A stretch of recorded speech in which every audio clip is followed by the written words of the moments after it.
David Morel mga bro, good news, pinagkatiwalaan ni Coach Timcon at Cliff Hodge gagamitin ang dirty play.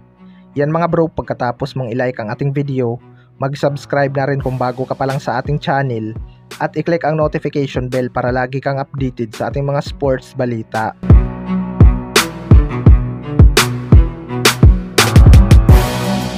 So isang panalo na lang mga bro, pasok na nga sa finals ang Barangay Ginebra. Pero hindi pa nga tapos ang laban dahil kailangan pa nilang talunin ng isa pang beses ang Meralco Bolts.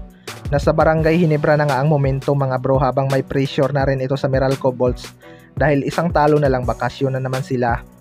Good news din para kay David Morel mga bro, matapos siyang pagkatiwalaan ni Coach Timcon sa isang napaka-importanting game. Hindi niya naman binigo si Coach Timcon dahil grabing hassle nga ang kanyang pinakita. Hindi man ito nakapuntos pero may dalawang assist naman ito, kabilang yung kanyang assist kay Il Tenorio sa wing 3-pointer para idikit ang laban. Isa talaga sa purpose ng Barangay Ginebra kaya kinuha itong si David Morel upang maging isa sa kanilang mga defender. Pero kapag na-develop ang scoring nito mga bro, magiging malaking factor na talaga ito sa kanilang team. Malaki nga ang expectation ng mga fans na magiging isang magaling na athletic guard itong si David Morel mga bro. Tinitingnan pa lang siguro ni Coach Timcon kung saang posisyon ito nababagay dahil hindi nga ito shooter. Sa kabilang banda naman mga bro, Cliff Hodge gagamitin na ang dirty play.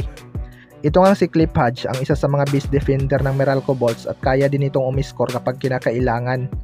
Mainit din talaga ito sa mata ng mga Ginebra fans dahil kilalang dirty player nga itong si Cliff Hodge mga bro at napaka-physical din itong maglaro. Marami ngang nagsasabi na baka gagamitin na ni Cliff Hodge ang kanyang dirty tactic dahil do or die game na nga itong game 6 para sa kanila. Matatandaan na muntik na silang magkasuntukan ni Sydney Onoberry mga bro, kaya kapag gumamit ng dirty play itong si Cliff Hodge, paniguradong tatapatan lang talaga ito ni Sydney Onoberry. Hindi niya nga kayang sindakin itong si Sydney Onoberry mga bro dahil pumapalag talaga ito. Pero dapat pa ring mag-ingat ng Barangay Ginebra sa game 6 dahil may gagawin ngang adjustment itong Meralco Bolts. Pagalingan na lang talaga sila mag-adjust mga bro, ubusan talaga ng plano ang series na to. Pero kilala naman natin si Coach Timcon kung gaano ito kagaling. Kahit sa international nga ay nagawa niya ng magkampiyon. Dito pa kaya sa series na to. Kita nga natin ang naging adjustment ito noong hindi na gumana si Ralph sa starting unit, ay pinalitan niya nga ito.